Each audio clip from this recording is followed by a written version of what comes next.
Hallo zusammen. In diesem Video werde ich einen Überblick über einen drahtlosen Zweikanalschalter geben. 2. Ich habe ihn bei AliExpress bestellt. Den Link dazu lasse ich euch in der Beschreibung. 3. Im Lieferumfang enthalten sind eine Fernbedienung, 2 Tasten, eine Batterie ist bereits dabei. 4. Und ein Empfänger. Er ist für 12 Volt ausgelegt und befindet sich in einem Kunststoffgehäuse. 5. Hier lassen sich einfach solche Kunststoffverschlüsse öffnen. Das heißt, wir entnehmen die Platine sehr einfach. 6. Auf der Platine befinden sich Kontakte für den Stromanschluss. 7. V plus V. Das ist die Stromversorgung des Geräts selbst, das heißt, es wird mit 12 Volt betrieben. 8. Und hier sind die Klemmen für den Lastanschluss. Die Last kann entweder 12 Volt oder 220 Volt betragen. 9. Im Allgemeinen jede Spannung.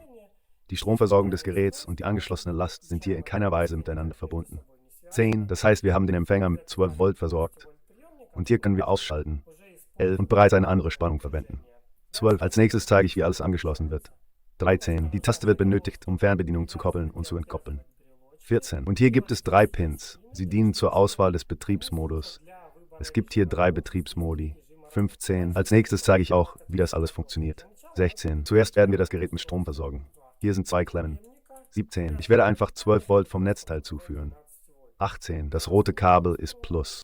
Und dieses braune 20 ist der Minus 20. Hier schließen wir an. Die LED leuchtet auf.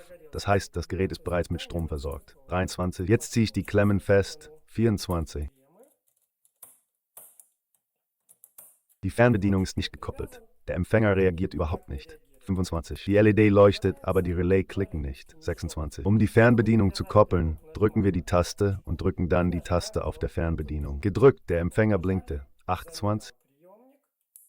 Fertig, die Fernbedienung ist gekoppelt. Wenn Sie eine weitere Fernbedienung koppeln möchten, drücken Sie erneut die Taste. 30. Dann drücken Sie erneut die Taste auf einer anderen Fernbedienung.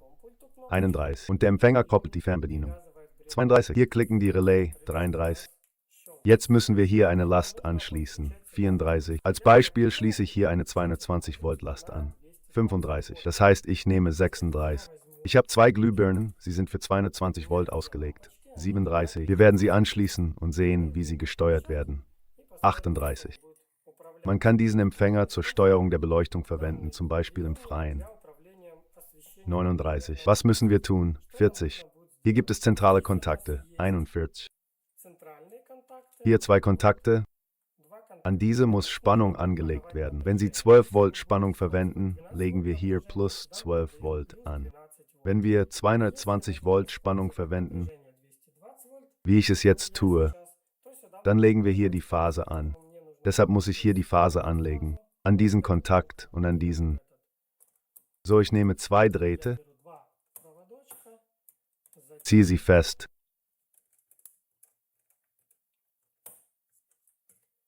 Hier legen wir die Phase an. Hier kommt das Kabel von der Steckdose. Die Phase ist bei uns braun. Hier sind die roten Klemmen und wir schließen an. So 1, 2.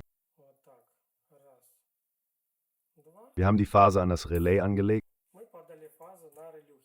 Jetzt müssen wir die Lampen anschließen. Bei den Lampen schließen wir den Nullleiter direkt an die Steckdose an. Das heißt, ich schließe den Nullleiter hier an der Klemme. Ich nehme 2 Klemmen. Von einer Lampe schließe ich den Nullleiter an. Und von der zweiten Lampe schließe ich den Nullleiter an. Festgezogen. Die Kontakte sind festgezogen, alles ist bereit. Und jetzt müssen wir die Phase an die Glühbirnen anlegen. Und ich lege sie bereits über das Relais an. Das heißt, hier habe ich die Kontakte. Hier auf der linken Seite sind die normalerweise offenen Kontakte. Das heißt, wir müssen hier anlegen,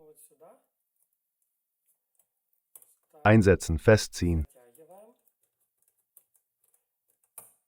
Und von der zweiten Lampe legen wir an diesen Kontakt an, den linken vom mittleren. Das heißt, hier schließen wir an.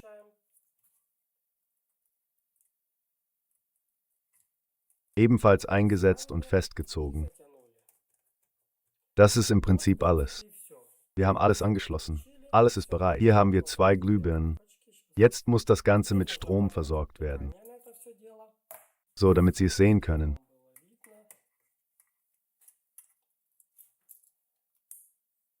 Mit einem Knopf steuere ich eine Lampe. Mit dem zweiten Knopf steuere ich die zweite Lampe. Das ist der erste Betriebsmodus. Dieser ist ohne Arretierung, das heißt, wenn ich den Knopf gedrückt halte, leuchtet die Lampe. Lasse ich den Knopf los, erlischt die Lampe. Und das gleiche gilt für die zweite Lampe.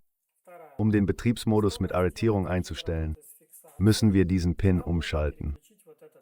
Ich entferne diese Brücke, die die Kontakte schließt. Und wir verbinden zwei Kontakte, den mittleren und den linken. Nun schauen wir, welcher Betriebsmodus aktiv ist. Ich habe gedrückt, die Lampe leuchtete auf. Ein zweites Mal gedrückt, die Lampe erlosch. Und mit der zweiten Lampe ist es dasselbe. Gedrückt, die Lampe schaltete sich ein. Ein zweites Mal gedrückt, die Lampe schaltete sich aus. Und man kann abwechselnd oder gleichzeitig die Lampen steuern. Wir schalten aus und jetzt schalten wir diesen Pin um. Wir schließen den rechten und den mittleren Kontakt. Ich habe ihn geschlossen, umgesteckt. Jetzt funktioniert es nur noch abwechselnd.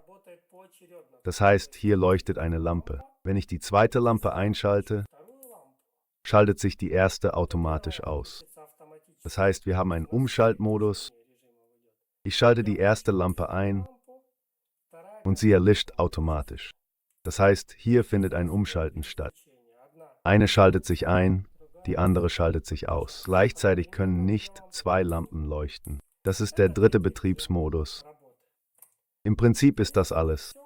Ich habe alle Funktionen erklärt. Den Link zu diesem Modul hinterlasse ich in der Beschreibung. Vielen Dank fürs Zuschauen. Tschüss zusammen.